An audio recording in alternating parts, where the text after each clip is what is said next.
job are not able to properly do it because the competency is not there. The level of education is there. So in conclusion,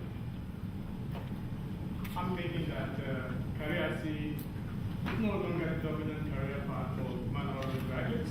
And this is true. Maybe most people might not accept that, but this is actually true in present day Nigeria. Maybe in the 80s, 70s, we had the shipping line, there were opportunities for sea training, but it's no longer the case today. I mean, the shipping, we have, for example, the Nigerian LNG, which is the biggest industry in Nigeria. The ships are not owned by Nigerians. The LNG carriers are not owned by Nigerians. So, but although the Nigerians are working in the ships, but the majority of the ships themselves are not owned by Nigerians. So these were actually past opportunities for maritime graduates from Oron to advance their career, seagoing, but that's no longer the case today. And I think that the Nigerian oil and gas industry offers more job opportunities today because Nigeria is the seventh largest oil producer or exporter in the world, and the opportunities abound. Most of the industry practitioners will agree that it is possible to create more job opportunities for the graduates of Oron by then looking for ways to advance their careers in the oil and gas industry through some of the courses and training that I mentioned earlier. I think short courses can be very much useful in trying to close this gap, the transition from the traditional maritime training to the oil and gas industry. It is also important for government to improve monitoring and compliance of regulatory framework relevant to improve local content, local competency development. This is very much important because we can have so many laws, and if we don't manage to implement them properly and monitor the compliance, then we wouldn't achieve the purpose of the laws. And I think that the industry can assist by providing learning opportunities for internship and on-the-job training, because if you don't have the required opportunity to learn, it's difficult for you to be able to gain the employment in the industry and perform the job that is required of you. And I know that a lot of the North Sea, both the UK and the Norwegian sector, they do provide such opportunities from time to time to indigent candidates to be able to go in and carry out some internship programs and on-the-job training. And in that, the industry can provide that opportunity. I know that the NCDMB is trying to implement that, enforce that. I hope that the industry will also be able to make that possible by not just doing it as a paper exercise. Thank you.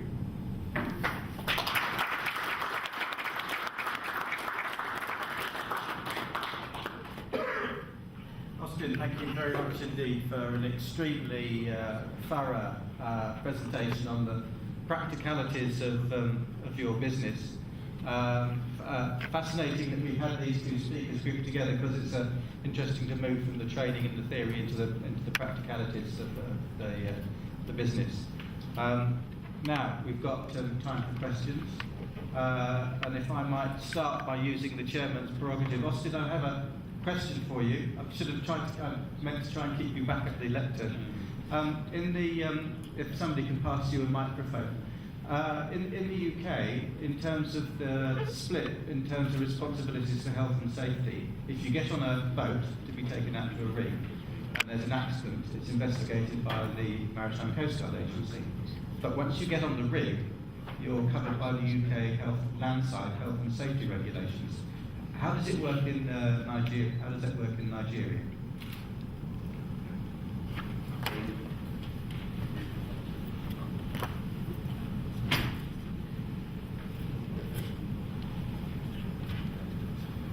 Thank you. When it comes to accidents offshore, like you mentioned, Usually there are different government agencies. You have the NIMASA, then you have DPR. But in most cases, because DPR is the government agency that is mandated to regulate the oil and gas industry and to monitor the oil and gas industry in terms of compliance. So this responsibility normally falls under the DPR when it comes to accidents happening offshore on production platforms or rigs or FPSOs. That's the responsibility of DPR to investigate it. And one more question from you, if I may. We can't let such a good presentation go to waste. Given all the frustrations that you've expressed about the difficulties of getting people properly trained, a lot of the things that you expressed are exactly the same in the maritime industry at the moment. And there's a big drive for certification, like making sure that you've got your ISM certificate in place on board vessels. Because that's what gives you a license to trade. But every ship that's had an accident has got an ISM certificate in place that's current. So it tells you the value, the lower value of regulatory certification, when in fact it's quality trading that's all important. Now, given the comments from our friends from NIMASA and the commercial pressures that you must face from your clients, and I've done work with the oil majors, and I know how focused they are on safety and training. I mean, you listed all the things that you'd like to see changed, but what would be the easy, quick fixes in terms of getting people trained? I'm not sure there are quick fixes, really, but in order to improve training opportunities for people, I think it's a collaboration between industry players, the government agencies, like I said, the NCDND has been doing a good job now. Through when you are going into a project, they make it mandatory for you to nominate to train some certain personnel that has been nominated by them. And that makes sure that the contract is not awarded unless you accept and commit to do those trainings. But it's not only doing that. The tendency most times is that, yes, it's purely a paper exercise, but it's also for the government agency to follow up with monitoring. Yes, shipping. My question stems from the presentation that Mr. Austin has just given, but I would like to direct it to Captain Bala, the representative of the DG NIMASA. Could he please tell us the position of NIMASA, since we are very fortunate to have him here, on the issue that was raised by Mr. Austin? He said that the cabotage law, as it stands, that they don't really know if it covers the FPSOs or not. So if he could just clarify that. Thank you. I suspect your question is better answered by a lawyer, but I'm sure he'll be able to tell you something. Well, FPSO is a vessel, right? Okay. So, and it's covered by a mandatory certificate. If the FPSO is not Nigerian flag and it's working in our coast, it's classified as it's working in coastal trade, and cabotage applies. Is that okay? Yes, sir. Okay. Sure.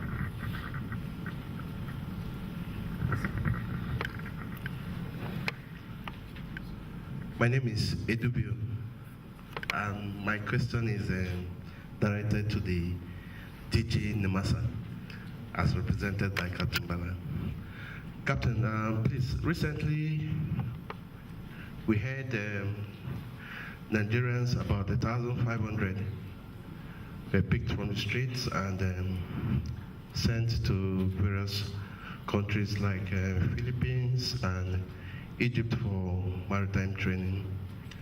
If that is true, sir, will it be possible to liaise with the management of Maritime Academy so that the backlog of cadets that we have roaming the town can be more educated?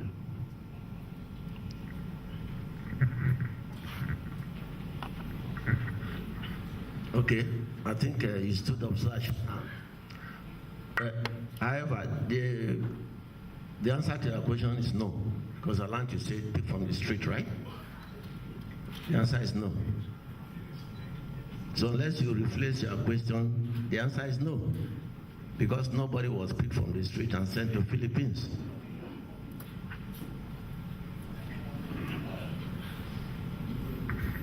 When I said pick from the streets, I mean people with no prior maritime knowledge.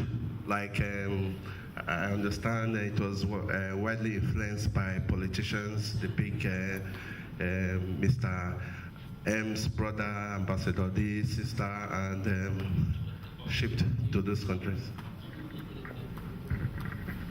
Okay, I'm not a politician. However, I have a political position because I was appointed. But let me answer your question. I'm sure before you enter Oron, you had no knowledge of maritime industry, right? So that's exactly what happened to the students. They were employed with school start to go as cadets. But then let me come down to how the process was done. I was not there when it happened because I got to NIMASA just September last year. But they conducted an entrance exam in some centers in Nigeria, and people were selected from different states. In fact, there are two programs. One, the state's collaboration with NIMASA. The states pay 60%, and NIMASA pay 40%. To send the cadets, that's one. And the second phase is 100% NIMASA sponsored. So the states have influence during the conduction. They brought the students forward. They had the minimum criteria. They were interviewed, conducted tests, and selected and sent. Now, you're talking of cadets from Oron. What the cadets from Oron need is not going to a maritime academy, unless you are telling me the 2 years they've done in academy in Oron is useless. Because that is the same 2 years they are doing in Philippines or Malaysia or wherever. What the cadets from Oron need is sea time to go for their COC. Now the question is, how is NIMASA helping that system? The pain of the problem is no vessels, no sea time, no COC. Basic, because you require the sea time to go and do your exams. What the master is trying to do, we've gone ahead to see if we can hire a training vessel, and I think the system was advertised, applications were received, technical evaluation has been done, and they are going to proceed to the level of commercial where they'll get a training vessel to at least, I think the criteria was that one of the criteria was must have at least capacity to carry 75 cadets. That might not be enough with the backlog, both for the NIMASA cadets and the Oron, but this is based on financial fund. So there was complaint about which cadets are going to be on this vessel. Nigerian cadets, whether they are NIMASA cadets or Oron cadets, they are going to be the cadets. That's one. Two, we've gone ahead to source some foreign companies. Right now we have about 25 of our cadets on an Irish company. We are paying about £25,000 per bed for 12 months. So if you multiply by the number of cadets, you know how much you are spending. Also, last time I was on IMO meeting, I had a meeting with Global On Board Training. I think their rep is sitting on the other side on how they can help us, tell us how many cadets they can receive from Nigeria and what the cost is, and the master will fund it. I'm still waiting for their response on that. So that's what we are doing for the training of the cadets, and I think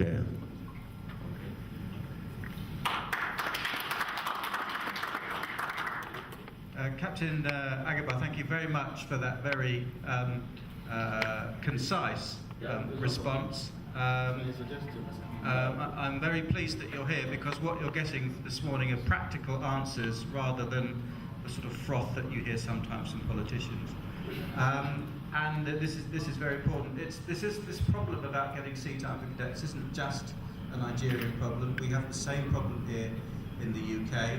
I think we've dealt with it, and now most of our cadets do get their sea time in, and what we're left with is dealing is getting them jobs once they've got their STCW certificates, which is another issue. What I'd like to ask Captain Agabar is that whether you know, sir, under the Nigerian cabotage regulations, whether vessels registered under the Nigerian flag, whether they're obliged to take cadets and train them or not. And if that isn't the case, whether you think that would help solve the problem. Well, under the cabotage law, the answer is no. Because if you read the law, there's nowhere that says if you're in cabotage trade, you must take cadets on board. That's the law. Until that law is changed, we have to operate as it is. However, what we encourage people to do, as the last presenter said, the NCLB, when they are doing carrying out a pre-qualification exercise on higher marine vessels for offshore support, we try to put a requirement for all the companies to state what the content of the contract is as regards local content, which involves putting some cadets on board vessels.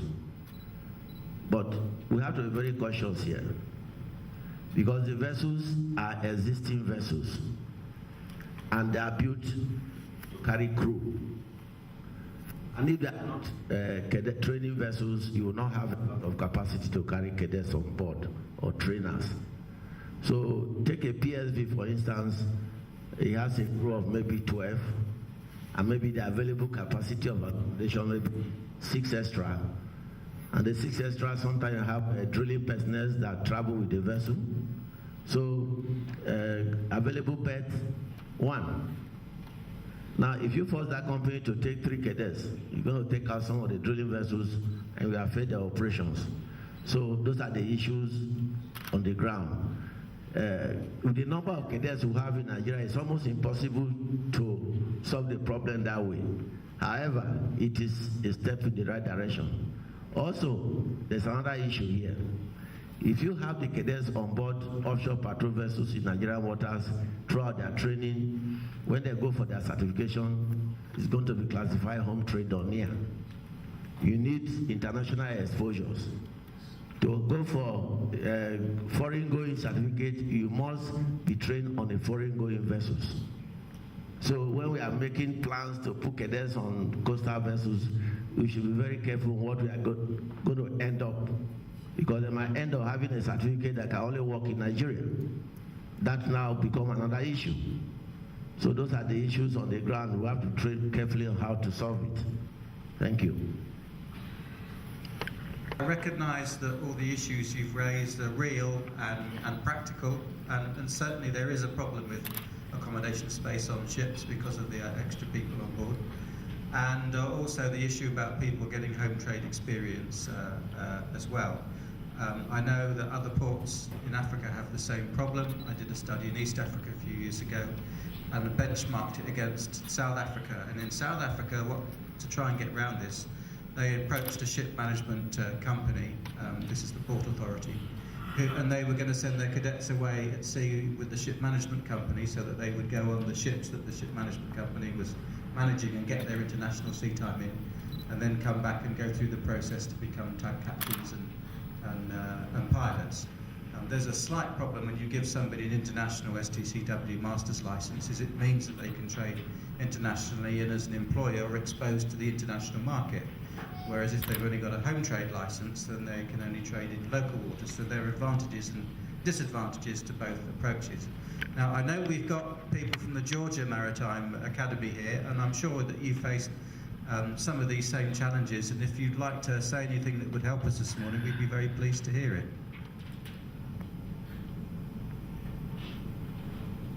Okay, well, we can talk about it in the coffee break.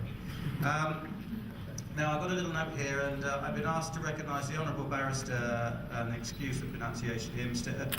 Ekapanyong Nkepin, who's the representative from Ibom State Government, and we welcome you here, sir. I don't know if you'd like to say something while we have the opportunity.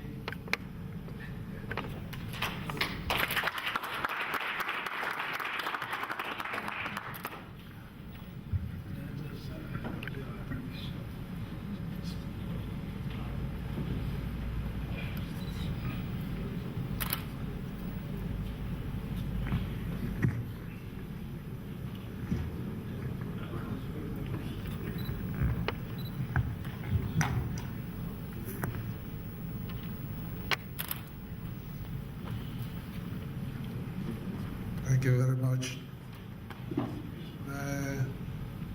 May I stand on the existing protocol? I have quite a small message from the governor of Akwa Ibom State. You may well know that the Maritime Academy of Nigeria is located in Oron, and Oron is in Akwa Ibom State, so we have quite a good stake in the development of the Maritime Academy of Nigeria. This is a message from the governor to the organizers who quite graciously invited His Excellency to be at this event, but most unfortunately he could not personally be here and had delegated me to represent him at this event. I'm indeed very grateful to the alumni of Maritime Academy of Nigeria, Oron, for deeming it expedient to embark on this patriotic effort of hosting this international summit on the need for sustainable partnership for the Nigerian maritime sector. Akwa Ibom State is the seat and home of Maritime Academy in the maritime city of Oron, and the presence of Akwa Ibom State government at this summit is an inevitable demonstrated support for the great institution that Maritime Academy has grown to be, an appreciation of the flagging effort of the federal government of Nigeria, both for the Academy and the Ibaka Deep Seaport and Free Trade Zone. Indeed, we are very proud of the great ambassadors that the alumni of the Maritime Academy Oron have been, and I assure them that the government of Akwa Ibom will remain a partner in the task of promoting the glorious Nigeria we all grew to admire. In particular, we appreciate the personal effort of His Excellency Dr. Dalhatu Saki Tafida, who personally undertook to market this event to me, that's to the governor, on behalf of the organizers, and the Honorable Minister of Transport, Senator Idris Umar, who has proved to be a worthy partner in the new Akwa Ibom infrastructural project.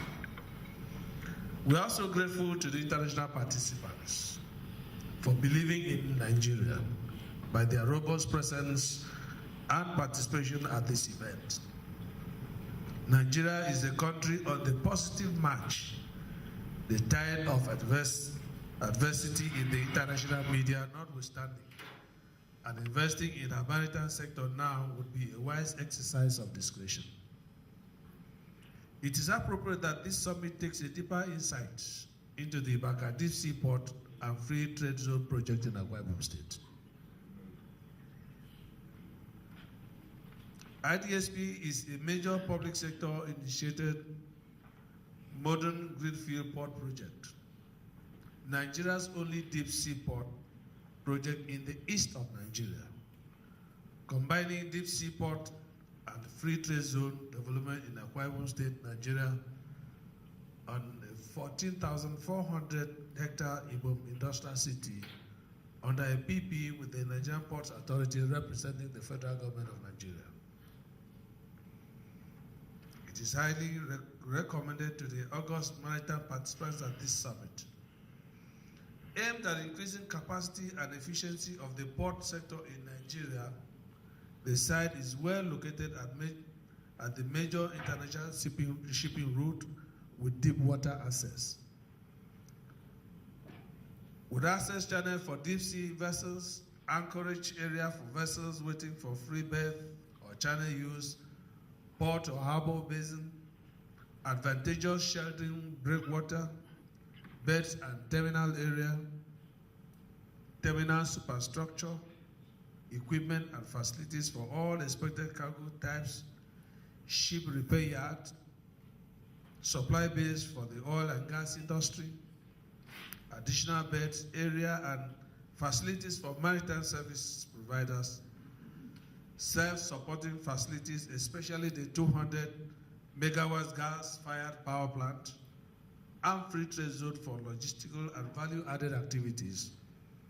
This is an integrated maritime city within the context of the uncommon transformation that Akwa Ibom State has grown to be identified with under the present visionary leadership in the state.